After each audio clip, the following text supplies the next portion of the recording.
following program is a presentation of the Options Insider Radio Network.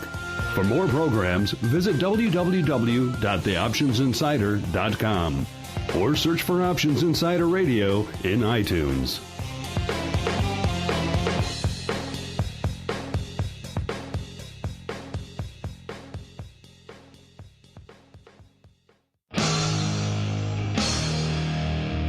And now, it's time for the show that breaks down the options market. From unusual activity alerts to market updates and trading strategies. If it involves puts and calls, then our all-star panel will break it down. It's time to hit the Option Block. With your host, Mark Longo from theoptionsinsider.com and co-hosts Mike Tusaw from KnowYourOptionsInc.com and Mark Sebastian from OptionPit.com. The Option Block is brought to you by Options Express. Don't spend time worrying about your broker. At Options Express, security, stability, and account protection are the most important responsibilities to our customers.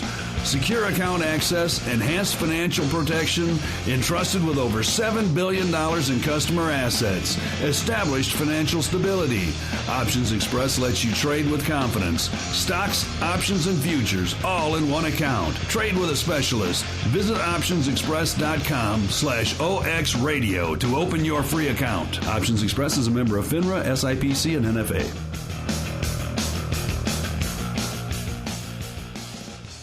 All right, and that song means it's time once again for the Option Block. My name is Mark Longo, joining you here from the scenic Chicago and the HQ of the OptionsInsider.com. I also am the major domo over there at the Options Insider Radio Network, upon which I'm assuming most of you are listening to us right now. And I am also joined on today's all-star panel by starting off with the man holding down the Options Express hot seat, none other than Mr. G, Mr. John Grigus from Options Express. Mr. Grigus, welcome back to the show, sir. What up, Mark? Andrew, good to be back.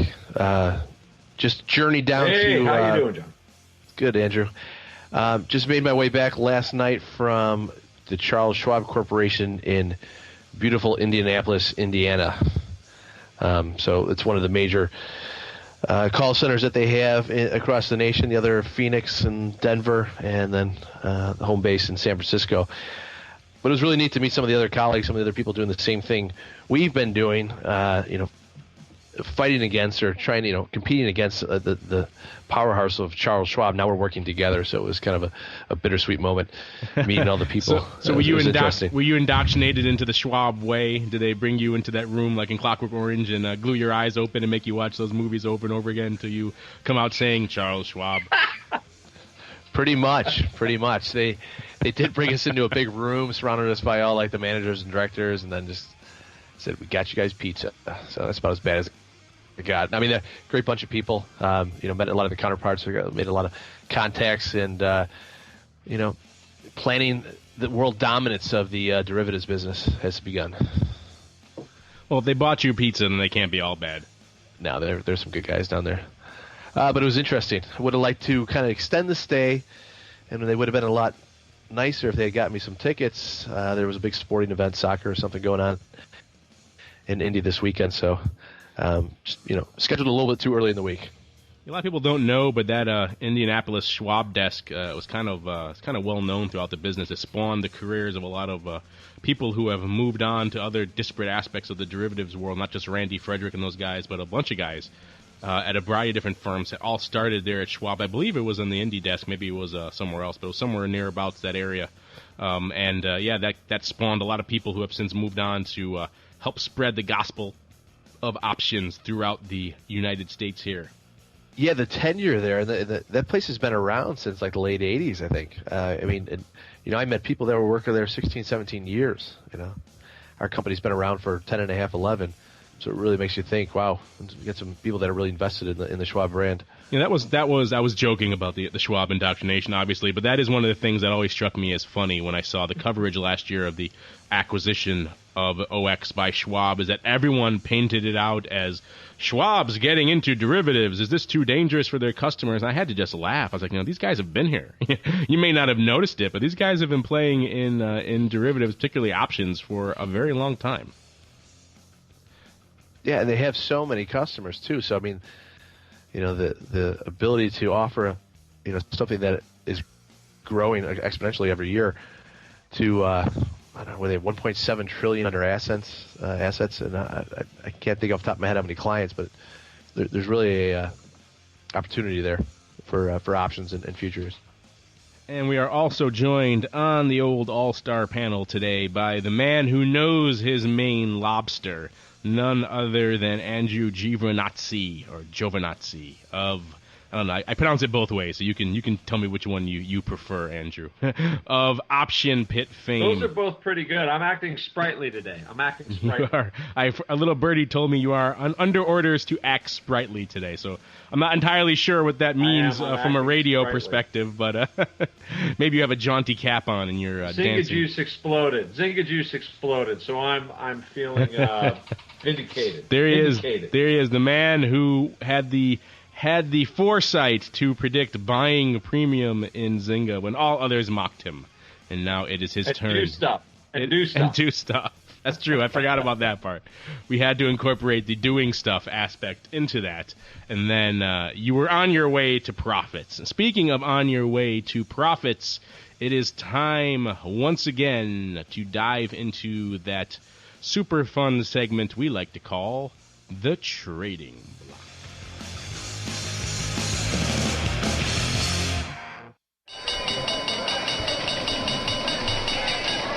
The Trading Block.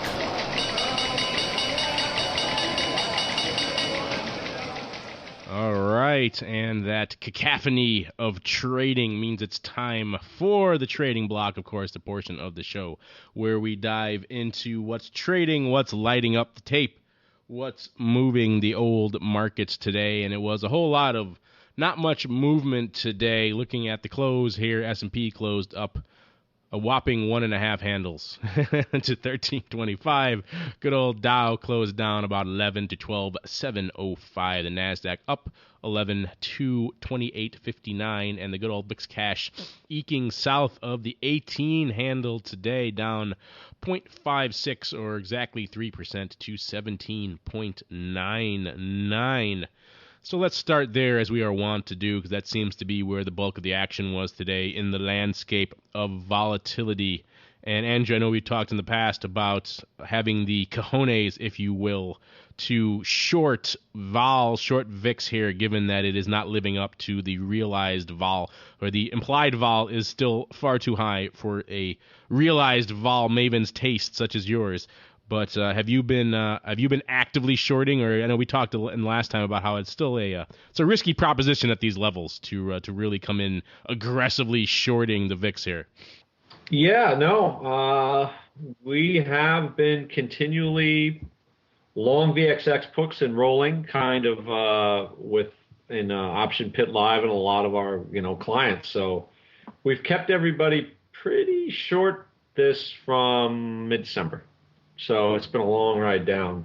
We're actually looking now farther out on the curve because more short-term here with VXX, especially, it's starting to run out of gas. We've had long XIV positions that are now starting to spring up. So, yes, we've been conservatively managing them and kind of rolling stuff down to lock in some profits. But for the most part, we kind of keep thinking it's going this way.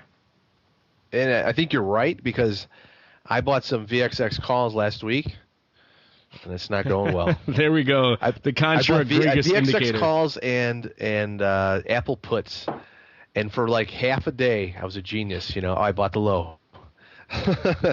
Next couple of days, reality check. So if you needed confirmation, Andrew, I think I just given it to you. Spoken like the truth. For the end of February. You know what? We appreciate that. We appreciate that confirmation. That will help my sprightly attitude for the rest of the of the program. But yeah, I haven't seen anything to dissuade. I mean, we just kind of stocks sort of keep going up. Of course, the Amazon is my own personal. I just stay away from it, even though I have strong opinions of it. But I'm staying away from it. But as it goes up again today, after it's just going to fill the gap and keep going up, even though it doesn't make any money. But nobody seems to care. Yeah, Amazon. But yes, from a volatility point of view, all things still point the same direction. And you want to really get crazy, look at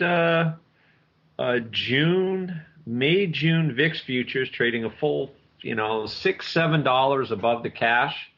Still waiting for the shoe to drop in Europe or something like that. So I think that's sort of the next part of the curve. We're looking for some squishy downside volatility action, to be honest. Is that a technical term? Yeah, squishy. Yes, there was a lot of activity in Amazon last week, and we discussed it on the last show, of course. Earnings have since come out since that last show, and Amazon took a bit of a shellacking, down approximately 20 handles or so in the after hours, immediately after the earnings announcements. Of course, we talked about, on I think our last show, about shorting some puts way to the downside, and we discussed how perhaps risky that would be, given especially your old man's predilection for looking at PEs and things like that, Andrew, that are just so foreign. Now, what is this thing you're looking at about earnings? Bothersome. What is this earnings thing stuff you look at? I'm glad we may hopefully steered people away from selling too many puts in there. Yeah, Amazon could have been saved them a little dough. Amazon could have been the widowmaker last week, given all that we saw out there. But it was an interesting one. I tend to fall somewhere in the middle on Amazon. I find them to be an interesting company. They do a lot of interesting, diverse things, not all of which do make money, unlike Apple, which tends to print money left and right. But it is an interesting company, and I do like some of the direction they're heading, even if it means in the short term they take a bit of a hit. I'm a Prime devotee, and I like all that is entailed by that. So. Why doesn't Amazon? They don't make any money? Because I buy a lot of stuff off of Amazon. I know a lot of people that buy a lot of used shit that they don't need on Amazon. Andrew was speaking. It's funny. Oh, go ahead, Andrew. Revenue-wise, the company, it seems like, though, every time their revenues grow a lot, their earnings go down.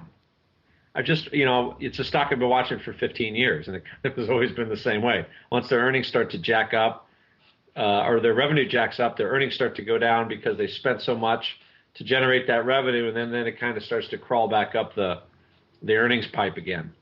Yeah, that's just me looking at those fundamentals from an option trader point of view. I was a very early seller of Amazon back in the day when I was still on the floor, and everyone and their mother thought that they were burning through cash at a ridiculous level, and the end had to be in sight for them, and they weren't making any money left and right. And lo and behold, they're still around all these years later, and they do make some money. Let's not speak too dismissively of them, but I think a lot of their problem is they're moving into these highly competitive, lower margin businesses like video streaming and making hardware. And making hardware is always a difficult proposition if you've never done it before.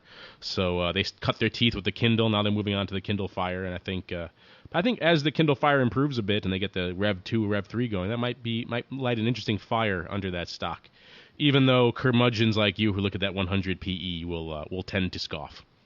Yeah, I mean, I heard that they lost money on every Kindle Fire they sell, but it's just the fact that people are going to generate income off of the crap that they use to buy off of it. So yeah, it's a pure Amazon entree ploy is what it is. That you come on. The only real way to get any value out of that Kindle Fire is to be a Prime subscriber. Then you can get the movies and the things. And so there's a lot of, it's pretty much a gateway drug for Amazon. So every one of those they sell, they should almost give them away.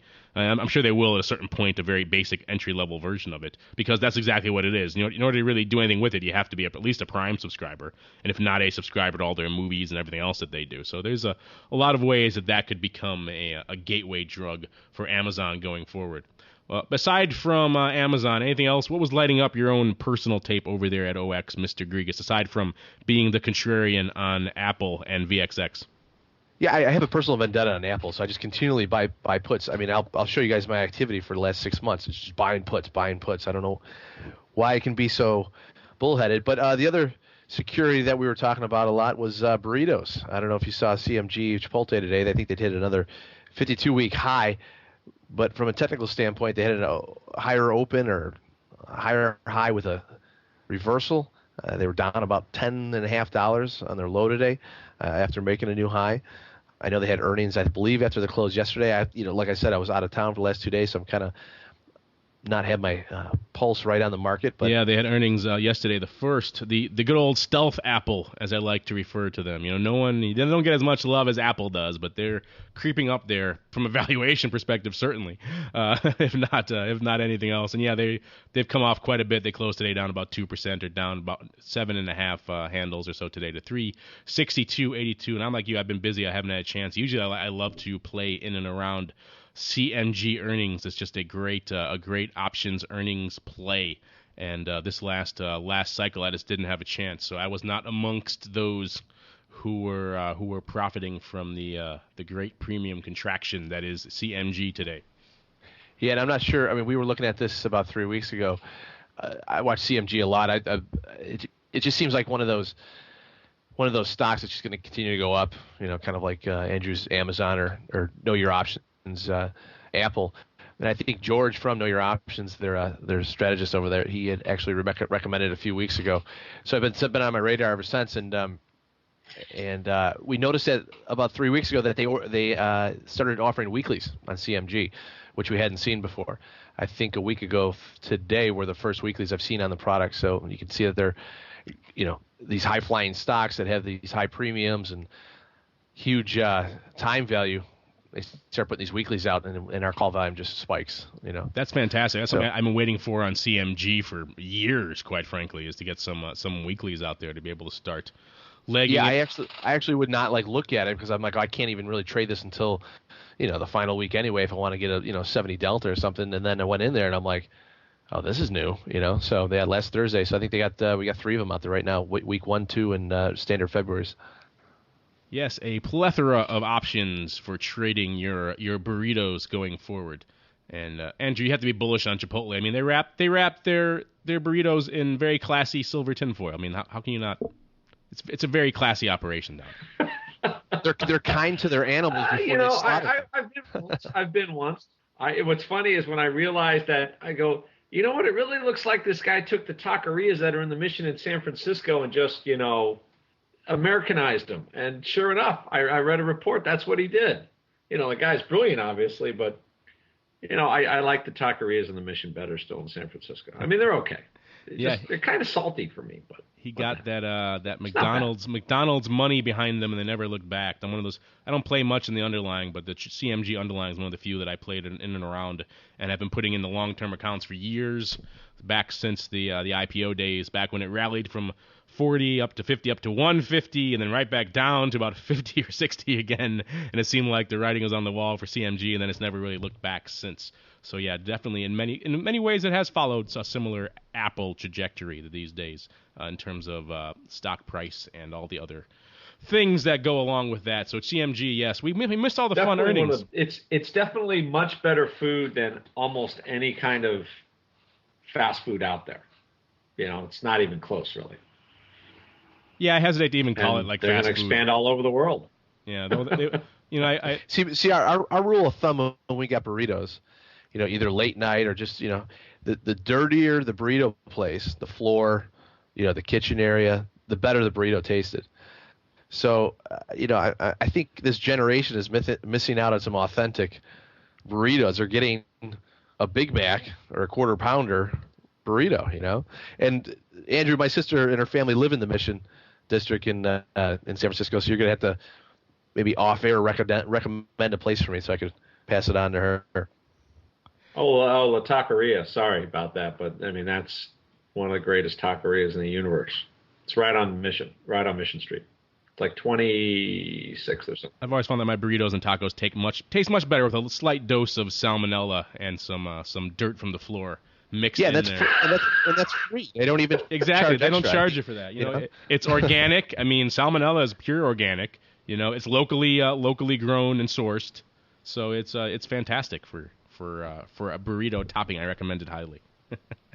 All right, and with this disturbing conversation coming to a close, anything else you guys want to hit on? It's hard to spoon it on them. It's hard to spoon it on your taco. Yes. It's hard to make that condiment work, though. You don't find many salmonella spigots in the to apply it evenly across your burrito. All right, we're getting into try to get him in those little plastic sacks. Sorry about that. We're getting out of the law. Getting into a very disturbing territory. Anything else lighting up your own personal tapes here before we move on to the odd block? Just except for the market. I mean, it feels like everybody that didn't want to buy stocks in the fourth quarter, now all of a sudden they're going to start looking at the market and go, oh, gee, we can go up now. It's just what it gets. I just have this feeling we're going to go much, much higher because everybody's been sitting on the sidelines for so long and, paying the government to borrow, to loan them money. And I think we're actually going to start seeing this cascade a little bit. And we're not hearing about Europe anymore either, right? It's just not in the front news anymore. Come on. Haven't you both heard the worst is over? You're right, Andrew. We can all safely buy stocks now. There are no concerns on the horizon. All is fixed. All is right with the world. It's time to buy, and it's time to dive right into the odd block.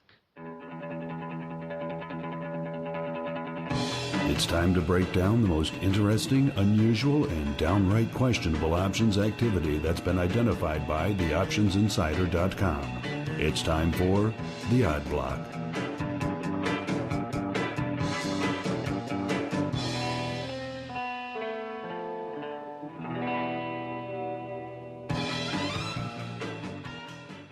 All right, and that funky surf guitar-esque intro means it's time once again for the odd block, where we parse the interesting, the unusual, and sometimes the highly dubious activity that is lighting up the old tape today. And as Mr. Andrew alluded to at the top of the show, there was one name in particular that was really lighting up the tape today, and that was Zynga. Of course, this is just all in the post-Facebook IPO furor that we're seeing, this just wave of love spreading. Last week we talked about Ren, the Chinese social media company, and now we're seeing the love spreading to Zynga. It's just, even the rumor of a Facebook IPO is just sending all of these stocks off to the races. It really is just an amazing and or ridiculous development depending on your point of view.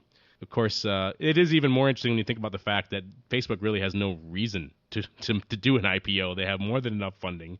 They're making a decent amount of revenue. They have already sold off a substantial portion of the firm to outside investors. And those investors, if they want liquidity events, there's usually a bunch of suckers, quote unquote, lining up outside the door to pay higher on those aftermarket trading sections for pieces of Facebook, so they could easily turn around and flip their holdings. In fact, many of them already have. So the need for a liquidity event, the need for an IPO is somewhat dubious. I don't really understand why they're doing it, aside from the fact that it's kind of the thing you're supposed to do if you're a successful tech company in this day and age.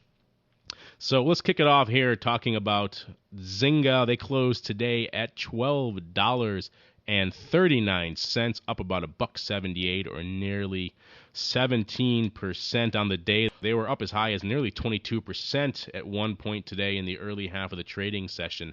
So it's been just a to-the-moon day here for Zynga. This is a name that's lately done about 7,000 contracts a day. They did nearly 100,000 today. So people were just lighting up the tape on Zynga. I really don't know why the impending Facebook IPO makes you love Zynga more. Is suddenly because Facebook's going to be a public company, does that mean Zynga's going to be making more revenue? I don't see the correlation there. Except from the fact that it's the only thing that's one of the few things that's very closely related to Facebook, so it's getting all this tangential love in the media and in the marketplace. We saw a lot of, not surprisingly, given the love for this stuff, a lot of out-of-the-money call buying here in the front month, so very near-term Feb call buying here, people picking up and extending their love for Zynga. They started off here at the Feb 13s. These are out-of-the-money calls. They were less out of the money this afternoon when the stock was trading a little bit higher. But these things were trading 15 cents just a few days ago. Now they're trading 80 bid at 90. So a nice healthy run up there for these Feb 13s. And if you're about 8,500 of those went up today. People chasing chasing the upside, chasing the OTM here on Facebook. People also migrated to the Feb 14s and the Feb 15s, buying these aggressively out of the money contracts for 35 cents and 22 cents respectively. About 5,000 and 3,000 of those went up on each of those respective strikes. The bulk of those, like we said, being buying of the long premium variety. Of course, not everyone was super enthused that Zynga is off to the races. There were some naysayers.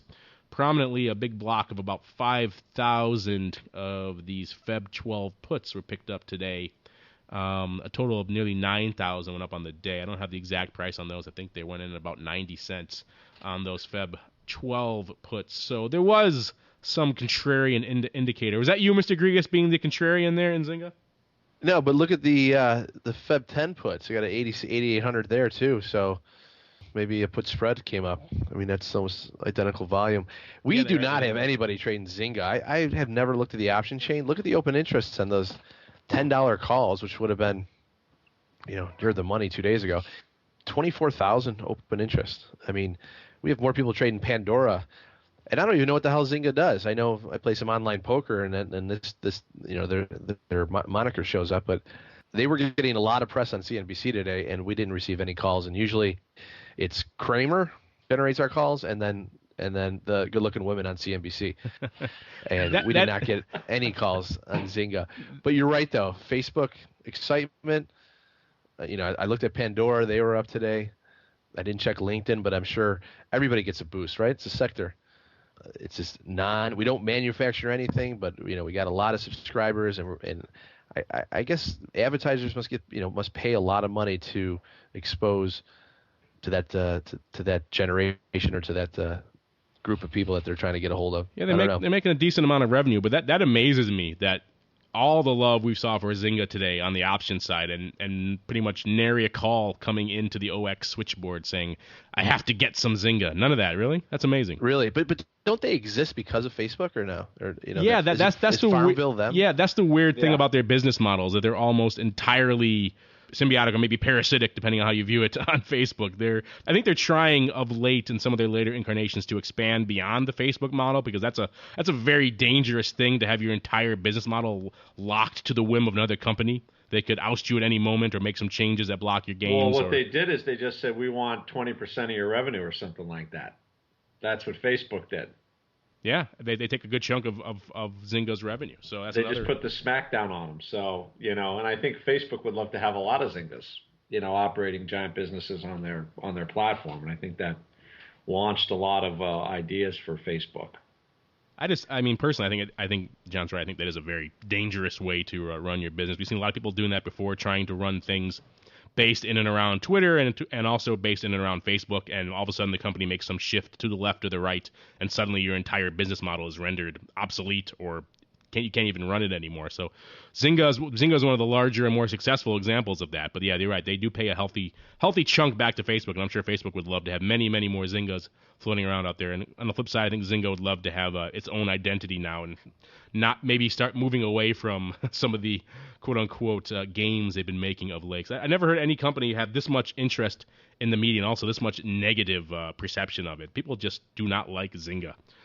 They think of them as a marketing / very sleazy company. The way they operate their business has always been a little bit dubious. You have to spam all your friends about growing your carrots in Farmville or whatever the case may be. It doesn't really engender a lot of goodwill on the part of the end user.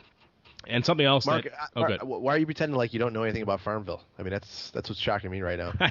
Honestly, that's the one thing I've never gotten into, the Farmville. I played some of these other games out there and on the iPad and the mobile, but I'm not a Facebook guy. That's probably what it is. We have the Facebook presence for the business, but I don't have a personal one, and that's for a number of reasons. And so I've never really become the hardcore Facebook guy. I usually have someone else on the staff manage all of our Facebook stuff, so I really don't get into. I don't have an opportunity to play Farmville even if I wanted to, though I do believe it is now available on other platforms outside of Facebook. But you made an interesting observation there, John, looking at some of the open interest here on some of these deep calls, or deep now, out of the money last week calls, like the Feb 10s and the Feb 12s, and of course the Feb 9s. We had a good chunk of Feb 8s actually going up, nearly 2,000 back on January 9th. Those went up for about 85 cents a piece. So someone was deeply aggressive on those. They're trading about 4.5 now. So that trader from January early January looking pretty happy right now. A lot of these in the money call owners here, especially on that Feb 10, looks like there's a ton, 24,000 open interest on that strike. So a lot of happy people, including Mr. Andrew, who was a big premium buyer in Zynga just a few weeks ago. Like I said, it was ticking up. It was ticking up. Why was it ticking up? Somebody thought something was going on. Don't I recall that you were a big proponent of picking up that Feb 8 straddle as many times as you can get it, regardless of the vol? Wasn't that what you counseled people to do? It's going higher. So I guess it went a little higher now. A wee bit. But yeah, it's amazing to see how this just wave of Facebook love has spread to all the related names in the sector, regardless of whether or not it's actually going to have any material benefit. I haven't delved into the further relationship between Zynga and Facebook at the moment, but I can't see how Facebook going public in any way, shape, or form materially changes the Zynga. The already public Zynga? Yeah, I really don't understand that. Definitely luck. Now the second is, where do we start to fade this? So we have to figure out when maybe this frothiness lasts until everybody piles in until the IPO, and then all the money's going to go from here to the Facebook IPO. So probably the day before the Facebook IPO, you figure out a nice sort of protected way to sell all these bad boys. How about, did you look at Groupon too? I was just checking them out as you mentioned them. Yes. $23. It's starting to get back up near its highs again. Yeah, they're up about 7.5% today. Also riding the Facebook wave, I suppose you can call it. LinkedIn up about 5% today. So everyone at least in that sector, quote unquote sector, I love that, the social media sector. Yeah. Even though they're very disparate businesses, but everyone in that social media sector riding the Facebook love train today. A very interesting development. Groupon, another one. Yeah, maybe it is time to start fading all of these rallies that we're seeing here and start preparing. I don't know. I know they've been talking about it. Have they cemented a date for the IPO yet?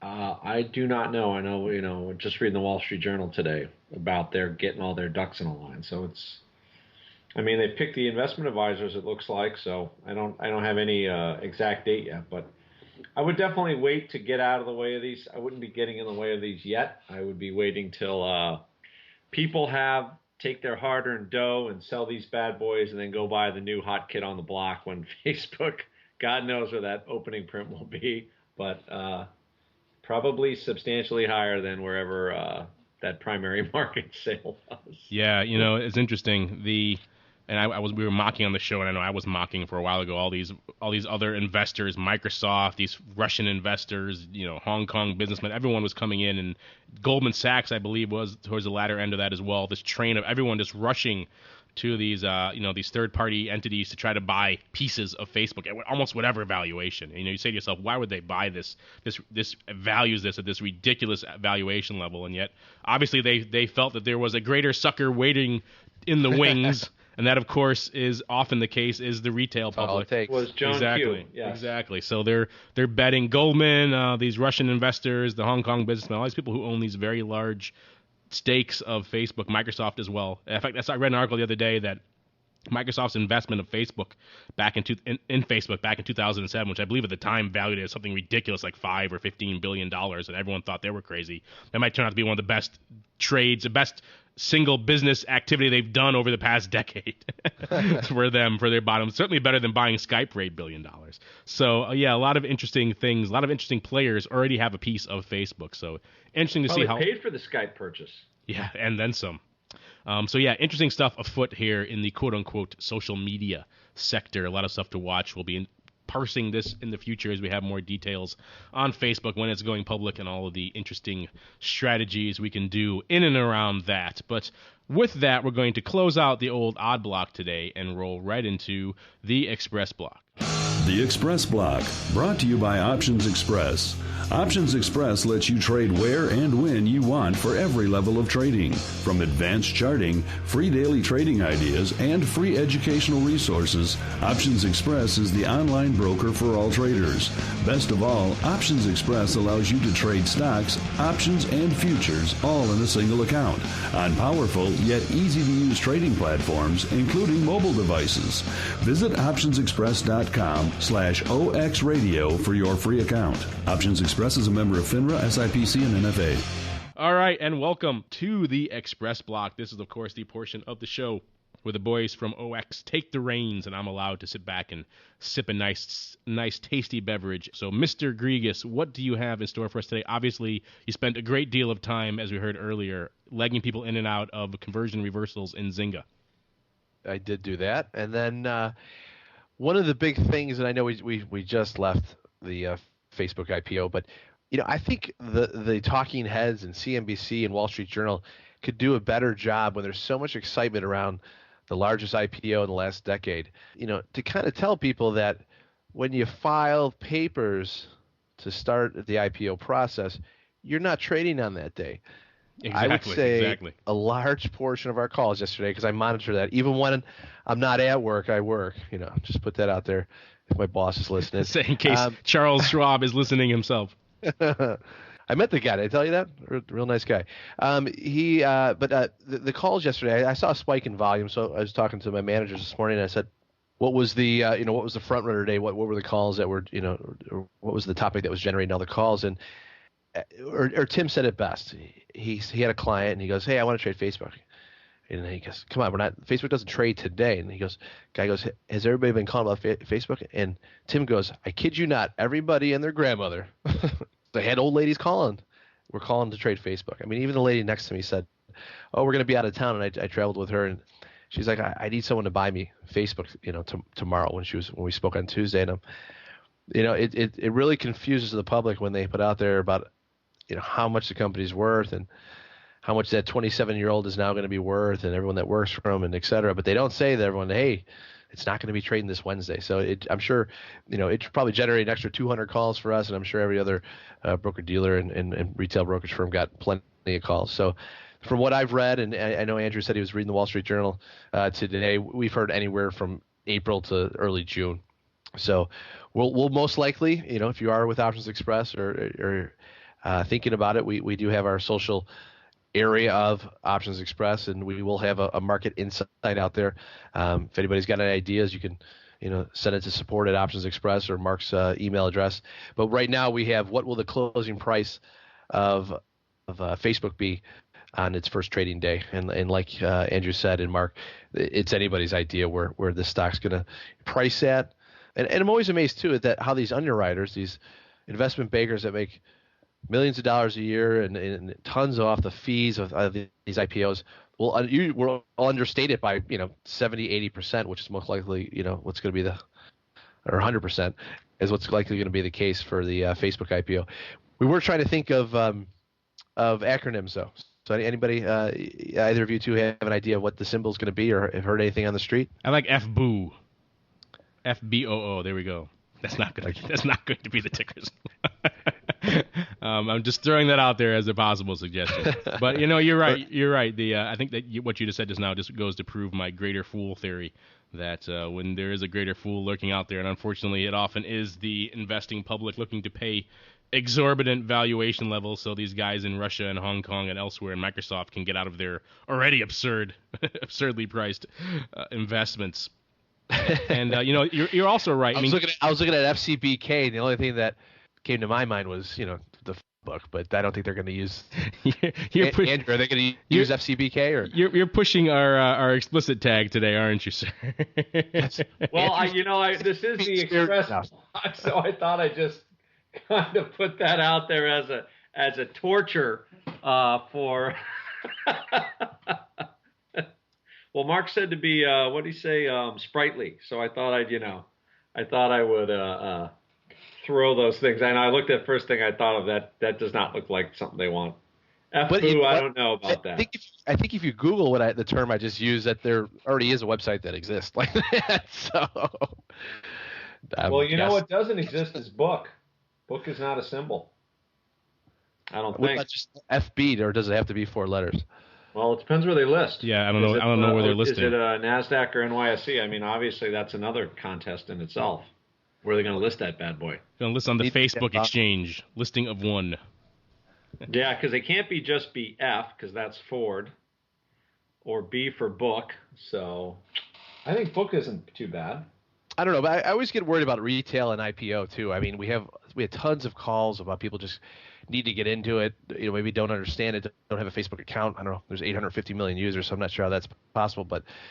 And then I think about Google, and I remember at Refco the day we were working in their IPO, and happened to be around $86, and I really don't think that stock ever looked back. And this seems to be another powerhouse. I mean, there are no competitors to Facebook, and they either, I've heard two sides of the street. They could either have already peaked, and this is the opportunity to cash out, or this could just be the start of a new business model like Zynga and other things that'll spin off of it, or they'll create in-house, and this could be the bargain basement price for Facebook. Other than that, and I know I talked about this before, but I have somewhat of an update, so I wanted to jump back in there. It is tax season at Options Express, and like I had mentioned before, the cost basis reporting that the IRS imposed upon all the broker-dealers this year, and we have to make sure that we are including acquisition date and price for stocks purchased in 2011. We've added new features on the website to do that. A lot of broker-dealers are using third parties to generate correct 1099s, and the private sector kind of got caught with its pants around its ankles, and it is taking a long time for us to get the information out from our third-party vendors. We want to make sure that they're done right the first time, so we are having them be very accurate, so we don't have to rerun any of these, and the added cost-based acquisition date is really slowing us down. I know Schwab had sent out emails that theirs will be out by the 15th, and that already some of them have been sent this week. Options Express, legally we have to March 15th. If you're getting a refund, probably not something that you want to hear, but we're most likely going to have them out by the end of February, but the latest I think will be March 15th, which is really only giving you 4 weeks to complete your taxes. And I remember sitting in the meeting last week when I heard that news, and I was like, oh, that's really bad for our customers. I was sincerely like, they're going to be upset. I'm going to hear from them, and not realizing, I have 3 accounts here, and I'm not going to be able to do my taxes or get my refund until, or even start that process till the end of March. So it is unfortunate. We are proofing an email that's going to go out to anyone who has had activity in 2011. We're just waiting for compliance approval, and that will be sent out. We are updating the Tax Center online. Again, if you have any questions or you do want to complain, and you have my name and number, so you can give me a call. Finally, there was one other thing I wanted to mention, but it seems to have slipped my mind. I don't know. That's really it. I had one other thing written down, but all that Facebook talk just took it out of you, I guess. And you're right. There were three more. What was it? Can't remember. It'll come to me, and I'll interrupt you here. It'll come to you in the around the block section. You're right. But yes, thank you for that interesting factoids as usual, Mr. Grigus. A little disappointing about the gains reporting, but c'est la vie.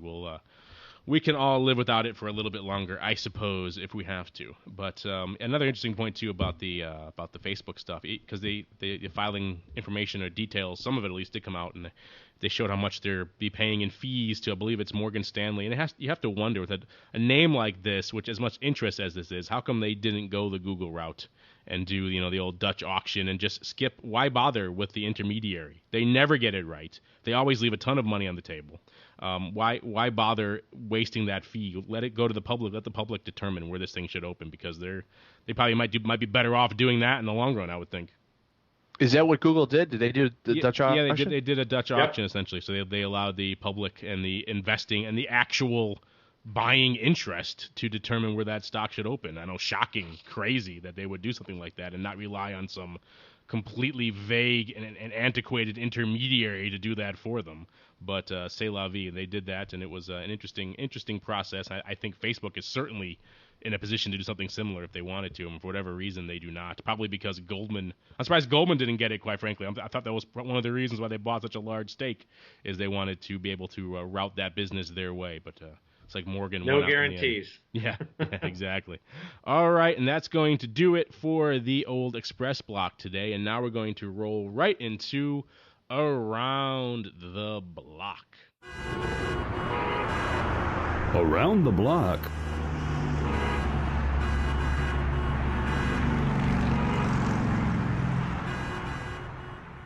And welcome to Around the Block. This is, of course, the portion of the show where we discuss what we're watching, what is catching our eye on our own trading screens. And it is indeed a number tomorrow that most of us are fixated on. It's been a while since we've said that. Usually it's been the Eurozone. It's been something going on with volatility. It's been some earnings. I haven't really had many people come up to me and say, oh, these numbers are really moving the market of late. But everyone is in tune to watch the non-farms tomorrow. Mr. Grigus, are you coming in early? I'm going to come in early and trade my account, but I'm not answering any phone calls. I mean, non-farm, as a futures trader who traded the 10-year note for 3 years, I mean, this was come in early.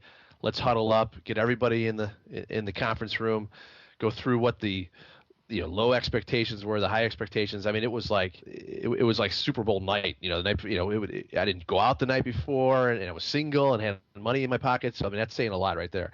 You could make your month in the first half hour and just go home and be done for the day. So those times have changed. I've settled down, have kids, and we'll still trade around it, but I'm not on the number like I used to be. So yeah, looking like they're looking for somewhere in the neighborhood of 150 to 200. And I think ADP, which kind of had a similar expectations around 2 to 250, came in at 170. Back in the day when ADP came out, it was a joke. We didn't even follow it. And the first time I heard about the ADP was when I was in a position at 815 or maybe it was 715, and that number came out and cost me a few $1,000s. So I don't forget about it on the Wednesday prior to non-farm payroll anymore. But it has kind of been refined and seems to be a pretty good indicator of what the non-farm payroll jobs report will end up. So market expects 150 to 200. ADP came in at 170. You got to expect something, right in line there, 170, 175. Yeah, you ignore ADP at your peril these days. They're pretty much the name still for payment and employment and payroll and all that stuff. So they have their finger on the pulse of what a lot of the private sector is doing in terms of payroll. I know if you had the lack of fortune to have them running your payroll and paying their exorbitant fees, you know exactly how strong their market position is. Let's just say that. Well, maybe we should just try ADP. Let's see. There we go. Forget everything else we just talked about. What's going on? Let's buy the monopolistic provider of payroll one services. of the few stocks that have been spanked over the last couple weeks. I think we have the ADP indicator right here. Let's take a look. We'll build an option strategy here for somebody in 3 seconds. They had earnings on the 25th. Stock took a beating. It closed on nearly 57 on earnings day, and it's pretty much hasn't looked back since. Closed today at about 54.82, down about 13 cents. It's traded as low as almost into the 53 range. So it's been not exactly a stellar week, as you have alluded to there, Andrew. I'd imagine ugly. Just ugly. But if the rest of the market catches bid, what do you have? The grand total of the March double calls for $1.15 or $1.10, 16 volatility. Can't get a whole lot cheaper than that. The doubles betraying your old floor trader roots there with the doubles. Yeah, don't hear that much very often. Well, the May double 57.5 for $1. There you go. Two tasty verticals. Cheap ways to buy Mr. ADP. You see, Mr. Grigus, you don't have to just buy the calls. You can buy spreads and reduce your outlay. Nice thing to do when you're being so contrarian. It kept my runner? Well, I don't know if we're going to see much of a runner out of this guy, but yeah, what's a high is about $57. Yeah, they didn't like the earnings much. Yeah, I guess. Trading 51 though in the middle of December. Yeah, much as I joke, there are some competitors perhaps starting to eat into ADP a little bit, so we'll see.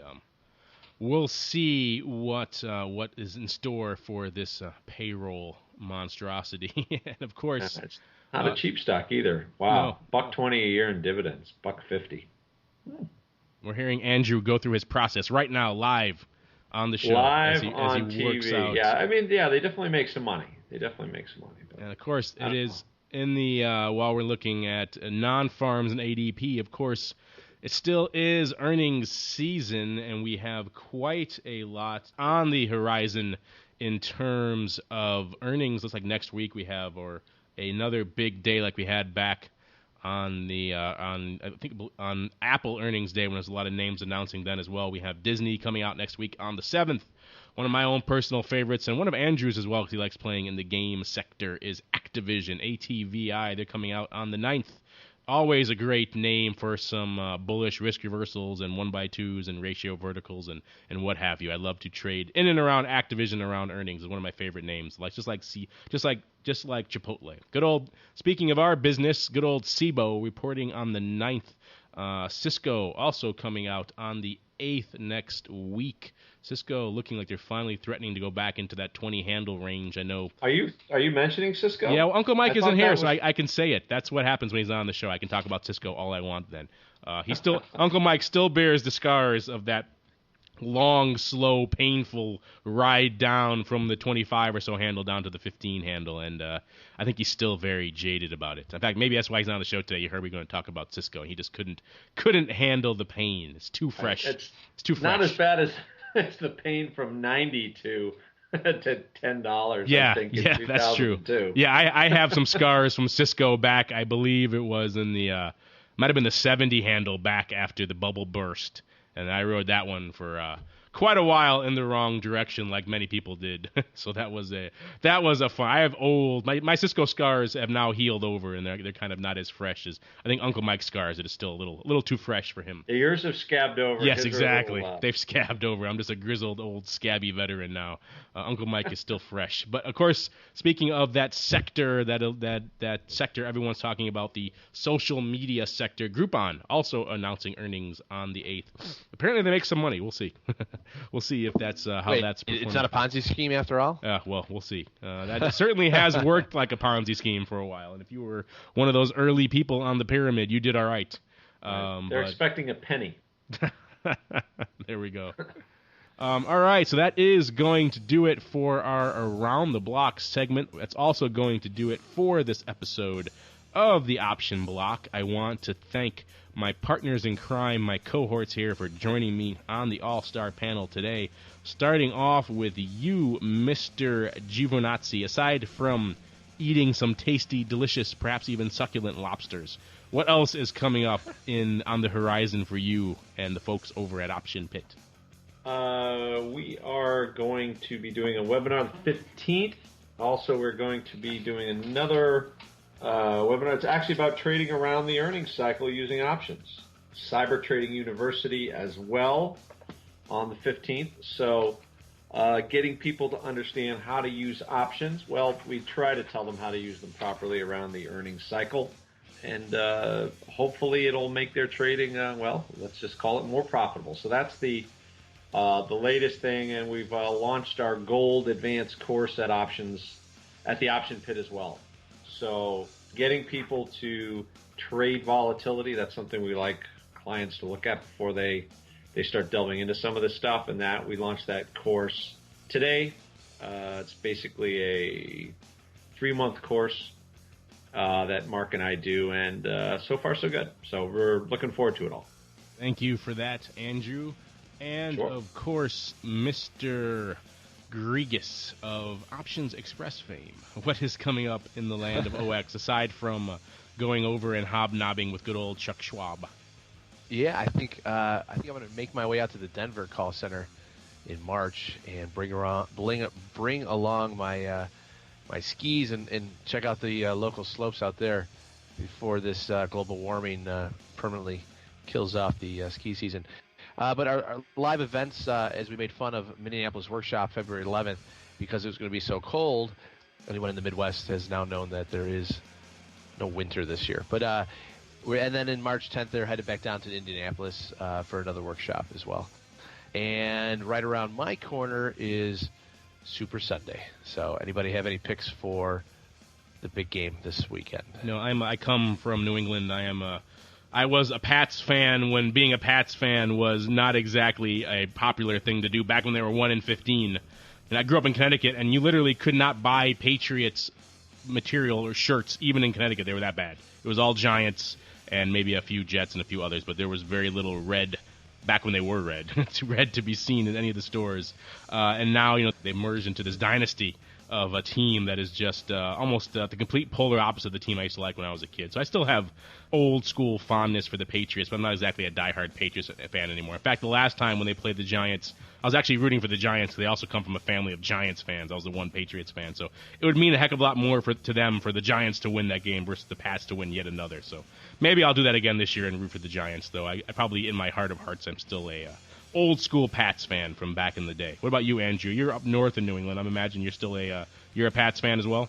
Yeah, everybody here is happier when the Patriots win, so that's nice. People are running around, they're jumping up and down. The Patriots won, So I was an old LA boy, so I'm from LA originally. So I was unfortunately I was a hapless Rams fan, and then they moved to Rams fan. St. Louis, and you grow up with the Rams, and it's very sad. I think my zenith was in '78 when they played the Steelers, and Vince Ferragamo got crushed by the Steel Curtain, and that was about it for the Rams. Yeah, and now LA is devoid of all teams, so they've lost their shot. But yeah, the Rams. that's a painful thing to be a fan of as well. Almost as bad as being like a Chargers fan or something like that, I suppose. So my cousin roots for the Giants, so actually I'm going to closet root for them again, since they seem to be the spoilers like they were a few years ago. Yeah, it's kind of hard to really be enthusiastic and root for Tom Brady and the Patriots machine at this point. It's they're not exactly an easy team to get behind.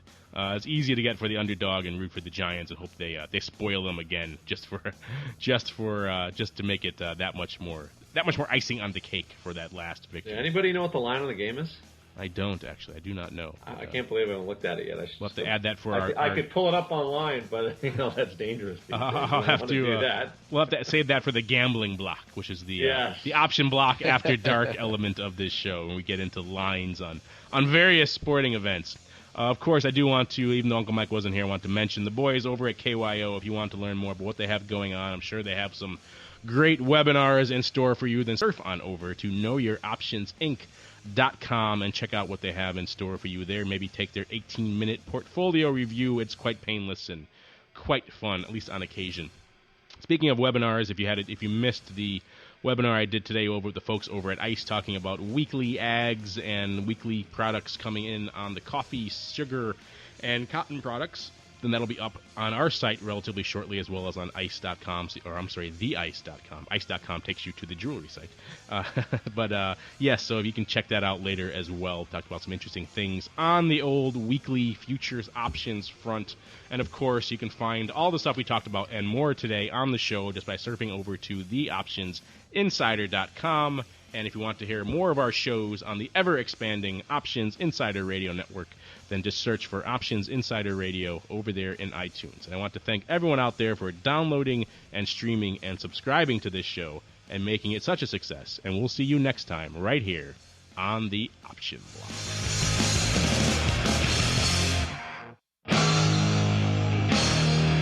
Become a part of the Option Block. Just visit www.theoptionsinsider.com/forum to post a question for the hosts. You can also submit questions to twitter.com/optionblock or leave a voicemail at 312-544-9356. Make it interesting, and your question just might make it on the air. The Options Block is property of the Options Insider Incorporated. All rights reserved.